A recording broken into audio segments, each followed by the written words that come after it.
আসসালামু আলাইকুম। আমি আছি ঢাকা শহরে।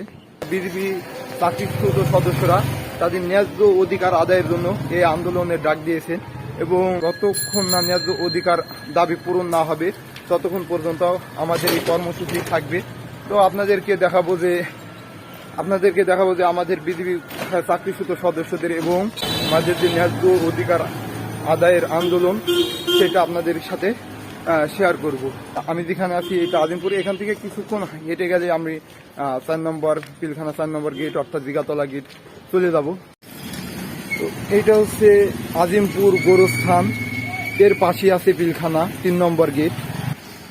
এটা হচ্ছে পিলখানা 3 নম্বর গেট, বীর উত্তম হাবিবুর রহমান গেট। এই গেট দিয়ে অনেকবার এসেছি গিয়েছি। অল্প দূর দেখেন, আমি কিন্তু হেঁটে হয়তো আমার সর্বোচ্চ সময় লাগবে 30 মিনিট হেঁটে আসতে। অর্থাৎ একটা মানুষ সকালে যদি হাঁটতে ওঠে, যে একটা মানুষ যদি এক্সারসাইজে উঠে 30 মিনিট বা 40 মিনিট ওয়ার্কআউট করে, তো আমার ওয়ার্কআউট করা হয় নাই। তো এখান থেকে দৌড়িয়ে আসলে আমার সময় লাগবে 15 মিনিট। তো সকালে ওয়ার্কআউট করা হয় না, এই জন্য আমি হেঁটে আসলাম। তবে একটু হাঁটলেই জিগাতলা। তো আমরা যখন বিজিবিতে ছিলাম তখন সকালে রানিং করতাম হচ্ছে 20-30 মিনিট মতো। ঢাকার রাস্তায় জ্যাম দেখেন, এখানে সবাই অপেক্ষা করছে কখন জ্যাম ছুড়ে তখন এই গাড়িগুলা চলতে শুরু করবে। অনেক বড় জ্যাম দেখেন, আপনাদেরকে দেখাই যে কত বড় জ্যাম এবং গাড়িগুলা ছেড়ে দিবে, তো তখন গাড়িগুলা আবার চলতে শুরু করবে। এই যে এই গাড়িতে 4 টাকা কম ছিল, এখানে এক টোকাই টাকার উপরে খামসা মেরেছে কিন্তু নিতে পারে নাই, দৌড়িয়ে পালিয়ে গেছে। তো আপনারা যারা আসবেন ঢাকাতে তারা সাবধানে থাকবেন, টাকা পয়সা নিয়ে সাবধানে থাকবেন, না হলে টাকা পয়সা নিয়ে নেবে। আর এই যে জ্যাম দেখেন, এই জ্যামে যদি পড়ে আপনি যদি ফোন টিবেন বা কোনো কিছু করেন তাহলে কিন্তু টোকাইরা ওত পেতে থাকে টাকা পয়সা চুরি করার জন্য বা ফোন চুরি করার জন্য, বিভিন্ন কিছু আপনার চুরি করার জন্য তারা ওত পেতে থাকে। এবং আপনারা আসলে ঢাকায় সাবধানে থাকবেন, খুবই সাবধানে থাকবেন, না হলে এইভাবে যদি জ্যামে পড়েন তাহলে আপনার টাকা পয়সা চুরি করে নিতে পারে বা যেসব স্বর্ণ লঙ্কার বা বিভিন্ন কিছু থাকবে আপনাদের কাছে সেসব জিনিসগুলো চুরি করে নেবে, এমন যদি জ্যামে পড়েন। তো অবশ্যই ঢাকায় যারা আসবেন এবং তারা সাবধানে থাকবেন, খুবই সাবধানে থাকবেন, না হলে আপনার মূল্যবান জিনিস আপনি হারাইতে পারেন।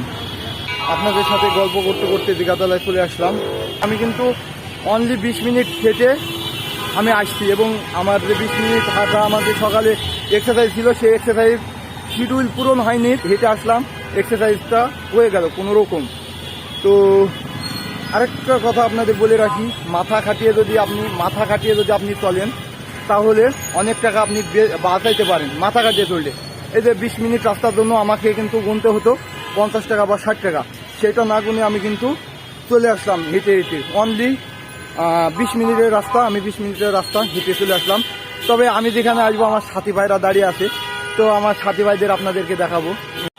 জিগাতলায় রেস্টুরেন্টের পাশে আমার সব স্টাফগুলো বসে আছে, সব এখানে অনেক স্টাফ আসছে, তো এগুলো সব আমাদের স্টাফ।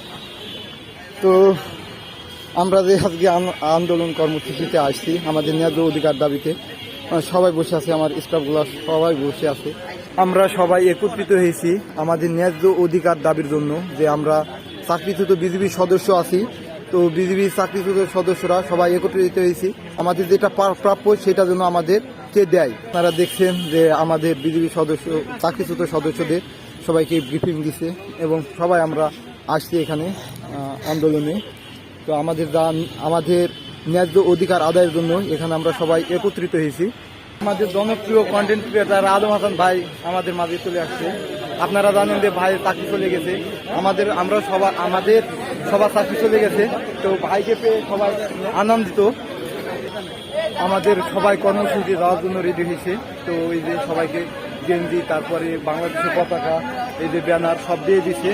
তো আসলে আমাদের কর্মসূচিরা যেন সাকসেস হয়, আমরা যে উদ্দেশ্যে আসছি সেই উদ্দেশ্য যেন আমরা হাসিল করে এইখান থেকে ফিরতে পারি। আপনারা এই দয় করবেন আমাদের জন্য। তো আমাদের যে শান্তি শৃঙ্খলা পুলিশ যে স্যার আছে উনি বলে গেলেন যে শান্তি শৃঙ্খলা রক্ষা করে এই কর্মসূচি পালন করতে। অবশ্যই আমাদের বাহিনীর এই মাথায় এই জিনিসটা আছে যে আমরা কারো ক্ষতি করব না এবং কোনো কিছু করব না। ইনশাল্লাহ আমরা শান্তি শৃঙ্খলাভাবে আমাদের যে ন্যায্য দাবি আছে সেই দাবি পূরণের লক্ষ্যে আমরা এগোবো। তো সবাই রেডি হয়ে গেছে।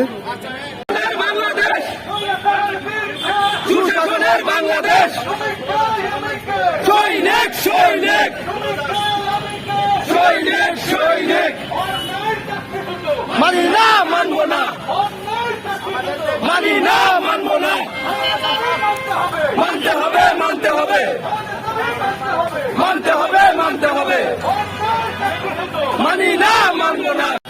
তো দেখছেন আমাদের সাথী ভাইরা আন্দোলনে তাদের যে ন্যায্য দাবি আছে সেই দাবি নিয়ে উচ্চারিত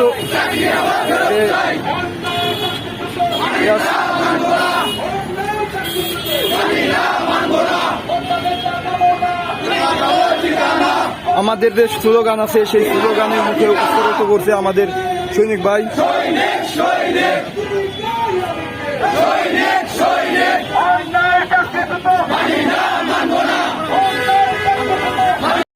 দেখেন অফিসারও অকাম করে চাকরিচ্যুত হয়েছে 100% পেনশন দিয়ে, আর আমরা সৈনিক সাধারণ সৈনিক আমাদের চাকরি চলে গেছে একটা মানে কানা করে দেয় নাই, শুধু ভিত্তিহীন মানে যুক্তিহীন ভিত্তিহীন কি দিয়ে আমাদের চাকরি খেয়ে নিয়েছে। আসলে প্রত্যেকটা বিজিবি সদস্য যে চাকরিচ্যুত সদস্যের অনেক কষ্ট থাকে, এই কষ্টটা আমরা আজকে প্রকাশ করছি এবং যাতে করে আমাদের চাকরি পূর্ণ বহাল করা হোক এই দাবি নিয়ে আমরা এখানে আসি এবং এখানে কর্মসূচি পালন করছি, শান্তিপূর্ণ কর্মসূচি। এখানে সাধারণ মানুষ একটা ঘন্টা সহ্য করতে পারতেছে না, আর আমাদের বিজিবি কিছু সদস্য ছিল যারা গুমের শিকার হয়েছিল এবং তারা অনেকদিন যাবত 2 বছর 1 বছর গুম ছিল, তারা কিভাবে সহ্য করতো। কর্নেল তিনি উনি আসছে এবং একদম 2IC মানে মেজর র্যাঙ্ক পদমর্যাদা। তো আমাদের 6 জন লোক অলরেডি ভেতরে নিয়ে গিয়েছে, ওনাদের কি মেসেজ দেয় এবং কি বলে আমরা এখন সেটা জানি না, আমরা এই জন্য অপেক্ষা করতেছি। ওনারা আসার পর আমরা অবশ্যই আপডেট জানাবো। থ্যাংক ইউ, আসসালামু আলাইকুম। আমাদের জন্য সাংবাদিকরা কষ্ট করছে, দেখেন বিভিন্ন চ্যানেলের সাংবাদিকরা এখানে বসে আছে, তারাও আমাদের জন্য কষ্ট করছে। আসলে তারাও চায় যে আমাদের ন্যায্য অধিকার আমরা যেন ন্যায্য অধিকার ফিরে পাই। তো আমাদের কার্যক্রম শেষ, আমাদের 6 সদস্যর সমন্বয়ক গেছিল দিদি স্যারের সাথে কথা বলতে এবং তারা কথা বলে আসছে। তো আমাদের কার্যক্রম শেষ, আমরা গেট ছেড়ে দিয়ে আমরা আমাদের নেক্সট কার্যক্রমে যাচ্ছি। আমাদের কর্মসূচি শেষ হয়েছে। তো আমাদের দিদি মহোদয় আশ্বাস দিচ্ছে যে আমাদের চাকরি তো হয় পুনর্বহাল করবেন, নাহলে পেনশনের আওতায় আনবে। দিদি মহোদয় অত্যন্ত ভালো মানুষ, একজন অত্যন্ত ভালো মানুষ। তার ভালো মন মানসিকতার কারণে আমাদের প্রত্যেকটা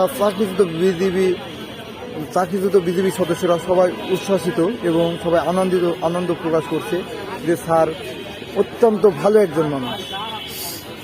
তো আমাদের কর্মসূচি আজকে শেষ। আল্লাহর রহমতে আমাদের কাছ থেকে দরখাস্ত হয়েছে, তো সবাই দরখাস্ত ডিজি মহোদয় বরাবর দরখাস্ত যাবে এবং ডিজি মহোদয় সেখান থেকে কি রেজাল্ট দেয় না দেয় সেটা আপনাদেরকে জানিয়ে দেওয়া হবে।